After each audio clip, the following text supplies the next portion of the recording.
ॐ भूर्भुवः स्वः तत्सवितुर्वरेण्यं भर्गो देवस्य धीमहि धियो यो नः प्रचोदयात्। सुख आणिक दुःख यांना सांधते आहे, जीवनाशी ती कधीची भांडते आहे.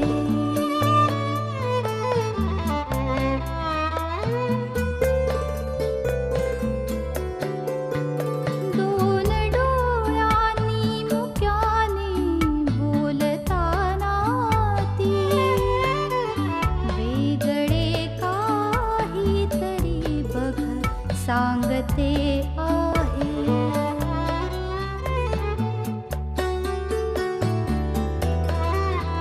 जीवनाचे एक गाणे गात जाताना वेगळीशी चाल त्याची बांधते आहे. जीवनासाठी जणू ही अकस्मिता, सुखाणिक दुःख वेडी अवंतिका.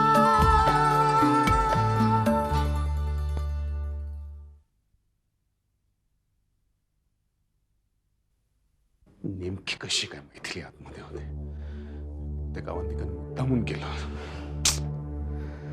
कॉम्प्लिकेशन्स वाढवून ठेवतात हे बायका. मैथिलीलाही कळायला होतं कमाल आहे मैथिलीची.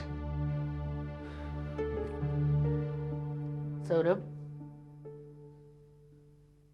मैथिली तुमच्या आयुष्याचं वाटोळ केल्याशिवाय राहणार नाही. आणि अवंतिका इथे असं वागतायत. तुम्हाला ठाऊक आहे, त्या क्लबचं चीफ गेस्टचं निमंत्रण त्यांनी स्वतःकडे मागवून घेतले. And you know for what? To let me down. Saurabh, आम्हाला वाटतं या दोघी मुद्दामच असं विचित्र वागतायत. आम्ही उद्या काही टोकाची भूमिका घेतली तर आम्हाला दोष देऊ नका. निवडणुका जवळ आल्यात म्हणून, नाही तर आम्ही त्यांना चांगलाच धडा शिकवला असता. यू नो व्हॉट आय मीन.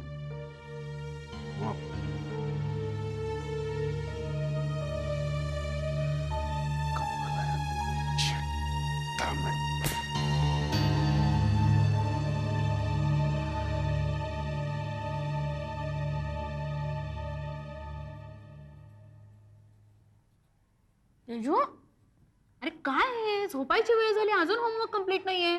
मला पण झोप आली आता. अगं टीचर खूप होमवर्क देते. हा, टीचर होमवर्क देते. टीचरांना काय कळत नाही किती होमवर्क द्यायचं ते. आणि काय रे, तू ट्युशनला जातोस तेव्हा काय करतोस? अर्धा तास लावतोस घरी परत यायला. तवा काय करत असेल, दुसरं काही नाही. अगं मी सरळ घरी येतो.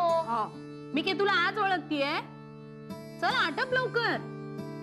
काय हे बघ, हे आन्सर कंप्लीट कर आणि बाकीचे उद्या सकाळी लवकर उठून लिही. समजलं? चल आता पुस्तक दे तिथे. हा चल, हातपाय तोंड धु, ब्रश कर आणि झोपायला जा आता. चल झालं. हा पुरे चल. आता तुझी बॅग मीच भरून ठेवते. नको नको, मी भरतो. तू काय भरतो? अर्धवट झोपेमध्ये तू कुठलं तरी बुक इथंच ठेवणार आणि उद्या टीचरांचा रिमार्क घेऊन येणार, नॉट ब्रॉट द बुक म्हणून. म्हणजे आईने कोणाला उत्तर द्यायचं? हा, मागच्याच महिन्यात तुझे एवढे रिमार्क्स आलेत ना की ते टीचरांना उत्तर दे. मला झोप आलीये. येणारच आता झोप. आई बोलतीये ना. जा चला झोपा. आहे सगळं तसंच ठेवलंय, म्हणजे सगळं मलाच कंप्लीट करायला पाहिजे. आई मोठेपणाने कुठे ठेवलंय आणि कोणाच ठेव. काय हे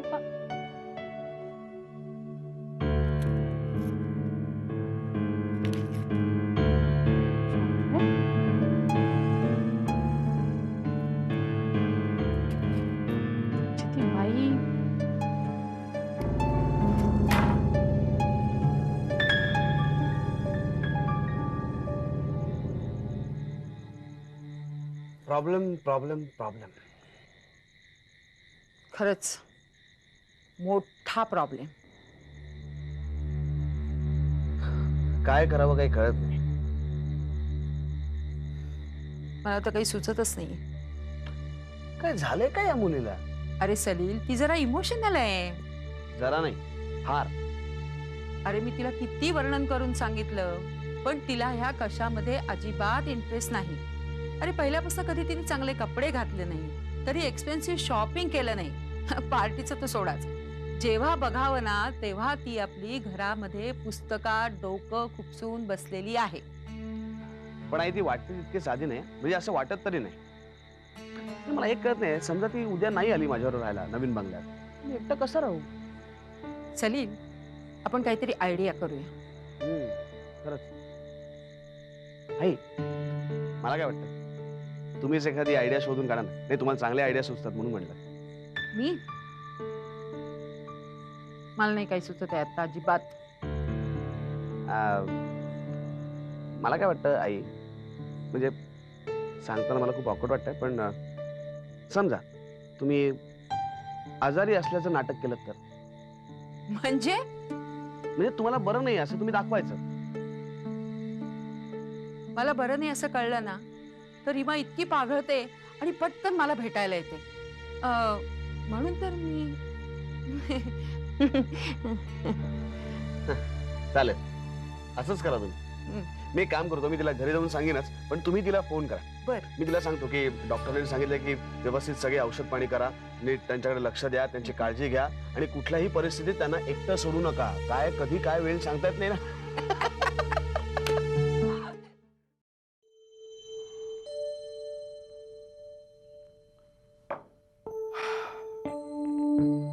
अरे हो सुलभा, आमच्या स्टाफचे सगळे लोक पार्टी मागतायत, मला पुरस्कार मिळाला त्याची. पार्टी? त्यांना काय सांगणार आपल्या घरात काय झालंय. आपण आता पार्टी द्यायच्या मनस्थितीत तरी आहोत का? त्यांना वाटतं दीक्षित सर कंजूस आहे. मनाला अजिबात बरं वाटत नाही पार्टी वगैरे म्हणजे. हो, पण कारण काय सांगायचं? तुम्ही असं करा ना, तुम्ही त्यांना घरीच बोलवा. मी घरीच काहीतरी करते रीमाच्या मदतीने. ठीक आहे. म्हणतात ना, काही गोष्टी रीत म्हणून कराव्या लागतात. मग आपली मनस्थिती कशी असो. हो ना. तुम्ही असं करा ना, येत्या रविवारीच त्यांना घरी बोलवा, म्हणजे सुट्टीच्या दिवशी बरंही पडेल. ठीक आहे, मी विचारतो सर.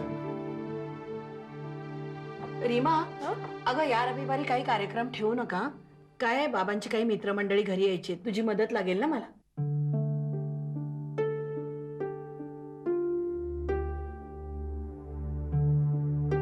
का रे, काय झालं? तुमचं आधीच काही ठरलंय का? काय रे? अरे तुमचं आधीच काही ठरलं असेल तर तसं सांगा, मी त्या लोकांना शनिवारी बोलवीन. नाही, आम्ही हिच्या आईकडे राहायला जायचं ठरवलंय. आता कशाला पुन्हा?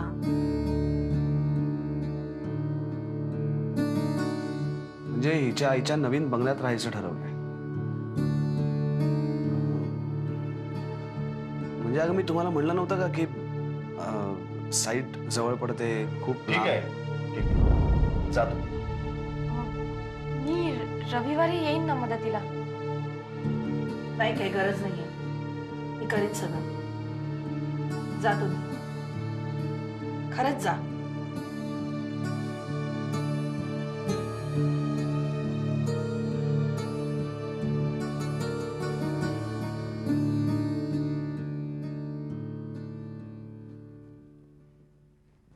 शिवा कंटाळलो सॉक्स शोधून. उर्मिला, अगं सॉक्स कुठे ठेवलेत बघितलेस का? कपाटात नाहीयेत, शू रॅक वरती नाहीयेत, शूज मध्ये पण नाहीयेत. सोफ्यावर ठेवले. अरे काय मिलिंद, अं? युके ला गेल्यावरती तुम्ही तुमची कामं कशी काय करणार आहात? खरंच ग, वाट लागणार आहे माझी तिकडे. एकतर एकट्याला काय करायची सवय नाही. तू असं कर, तू ना मला एक असा सूचनांचा चार्ट लिहून दे. म्हणजे काय करीन मी तिकडे, रोज सकाळी तो सूचनांचा चार्ट वाचेन आणि त्याप्रमाणे वागेन. उजेड पडलाय तुमचा. कसं होणार माझं? बापरे, केवढी कामं पडली आहेत. आज विसासाठी सुद्धा जायचंय. उर्मिला, आपण उद्या शॉपिंग करूया का ग? तिथूनच आई अप्पांकडे जाता येईल. त्यांना सुद्धा ही आनंदाची बातमी अजून दिलेली नाही. खरं सांगतो तुला उर्मिला, या युकेला जायच्या कल्पनेने ना मी एवढा एक्साइट आहे तुला सांगू. कंपनीतल्या लोकांना सुद्धा ना मला तिकडे पाठवायची घाई झालेली वाटते. मिलिंद, तुम्हाला खरंच आम्हाला सोडून जाताना काहीच वाटत नाहीये का हो? आत्ता कुठे आपल्या संसाराला खऱ्या अर्थाने सुरुवात झालीये आणि तुम्ही मध्येच चालला. कशी राहू मी आणि शुभम तुमच्याशिवाय? उर्मिला, मी मुद्दाम एवढा उत्साह दाखवतोय. 2 वर्षांसाठी जायचं म्हणतोय, पण तरी तुम्हाला थांबवत नाहीयेस. का नाही हक्कानी म्हणत, नको ते पैसे पण तुम्ही जाऊ नका. पैशाचं काय महत्व आहे त्यात सुखी आहे मी. खरं तर तुमच्यापेक्षा दुसरं काहीच महत्वाचं नाहीये मला.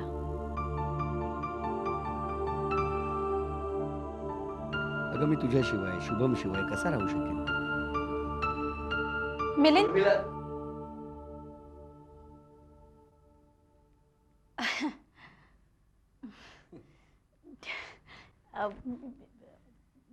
मी काय म्हणत होते,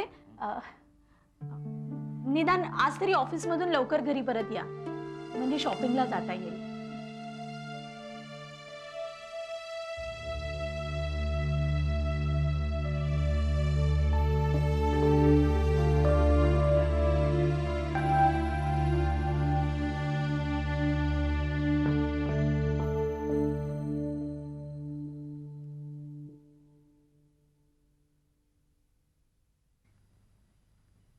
काका, चहा.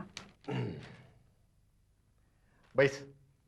अरे कामं पडली आहेत सगळी. अगं होतील का काम? तू बैस तर खरं. कारखान्यात जायचंय मला लगेच. जाता येईल कारखान्यात. बैस. आधी मी काय सांगतो ते ऐक. आज का नाही मी देवीच्या मंदिरात गेलो होतो. तू आणि मंदिरात? हो. तुझ्यासाठी जा विचारायला. मस्त मांडून आलो देवाबरोबर. लय झाक वाटलं. काय सांगतोयस काय? हो ना. म्हटलं आपले हे झंगाट संपणार तरी कधी. परत यायला निघालो तर रस्त्यात इन्स्पेक्टर जाधवराव भेटले. बापरे, काय म्हणाले? मला म्हणतात कसे, विलासराव आज इकडे कुठं रस्ता चुकले? म्हणलं साहेब, रस्ता चुकलो नाही, आता तर खरी वाट गावली आहे. मैथिली, खरंच आता लई साजरं वाटतंय, लई झाक वाटते.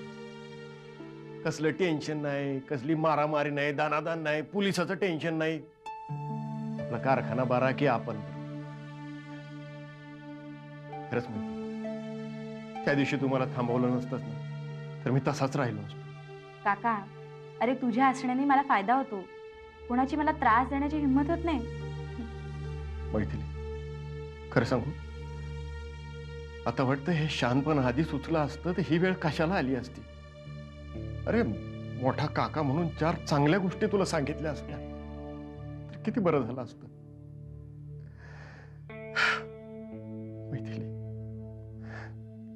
तू एखाद्या चांगल्या माणसाशी लग्न करून सुखी झाली असतीस तर किती बरं झालं असतं.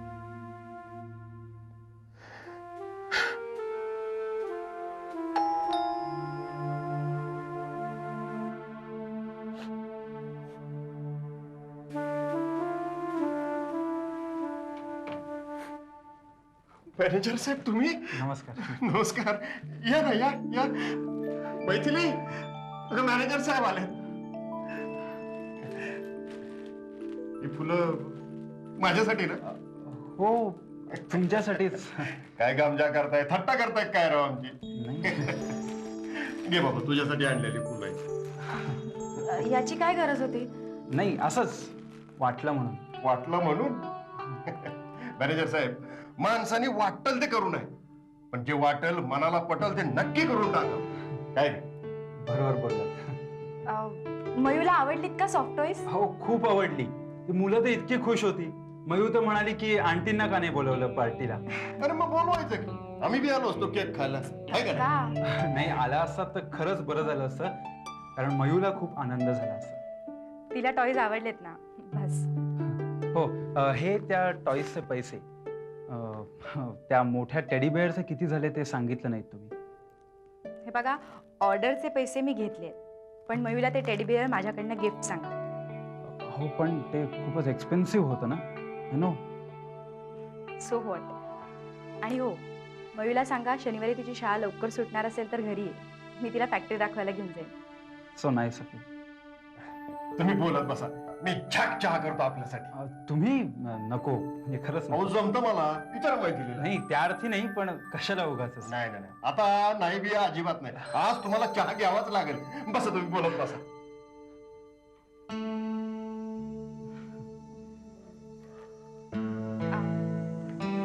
बसा ना.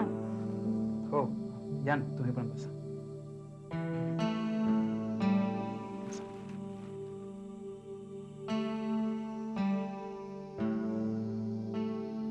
कसं चाललंय काम तुमचं? बरं चाललंय आणि काका पण सध्या मदत करतात, त्याच्यामुळे हो. छानच. आम्ही आता एक नवीन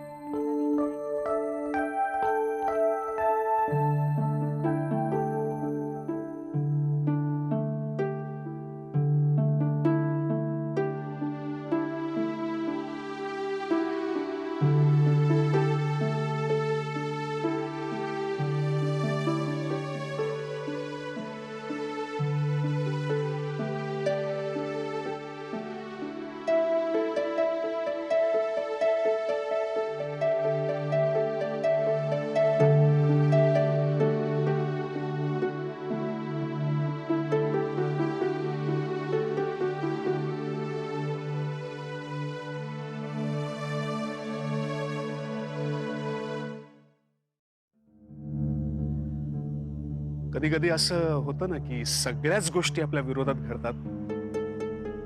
माझं सध्या तसं झालंय. मी अवंतिकेला समजवायला गेलो, तिची माफी मागितली, म्हटलं मैथिलीशी मी पुन्हा संबंध ठेवणार नाही आता. तेवढ्यात मैथिली आली तिथे. मग काय झालं, अवंतिकेला तर बोलायलाच मिळालं. मी जे काय बोललो त्यावर पाणीच पडलं.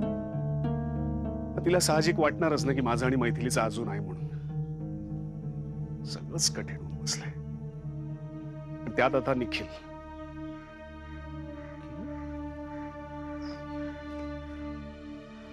निखिलचं काय? सध्या त्याच्याशी मैत्री वाढली ना तिची. कधी कधी मला वाटतं की तोच तिला हे असं बोलायला शिकवतो की काय. पण सौरभ, अवंतिकाला कोणी काही शिकवायची गरज आहे असं वाटतं तुला? तेही खरंच आहे म्हणा. आणि हे जे काही त्यांच्यात अशा पद्धतीची मैत्री वगैरे असेल असं तू जे म्हणतोयस ना, ते मला काही खरं वाटत नाही. निखिलला खूप चांगला ओळखतो. एनिवे, सगळ्यात महत्वाचं अवंतिकेला हे कन्व्हिन्स होणं की माझे आणि मैथिलीचे पुन्हा संबंध राहणार नाहीत. एक काम कर सौरभ, मैथिलीची तू कोल्हापूरच्या बाहेर कुठेतरी व्यवस्था कर. तर पण ती अशी एकटी नाही बघ, निदान काही दिवसांसाठी तरी. म्हणजे कामाच्या निमित्तानं नंतर तू कधीही तिला भेटलास तरी काही हरकत नाहीये. चांगली जायला निघाली होती, मीच उगीच अडवलं तिला. नाही बघ, आता निदान काही दिवसांसाठी तरी म्हणजे काहीतरी करून तिची समजूत काढ प्रेमाने वगैरे. तुझं ऐकेल ना ती? ऐकेल ना ती माझं. माझ्यासाठी काही करायला तयार होते ती. I am sure.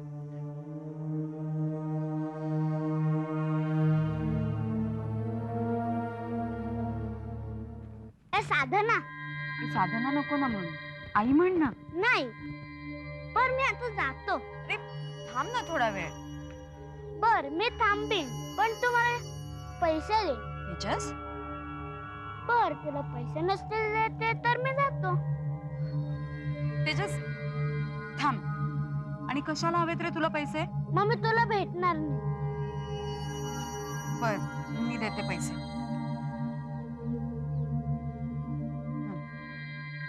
हे घे. हे काय फक्त 10 रुपये? मला भेटशील ना तेजस? हो.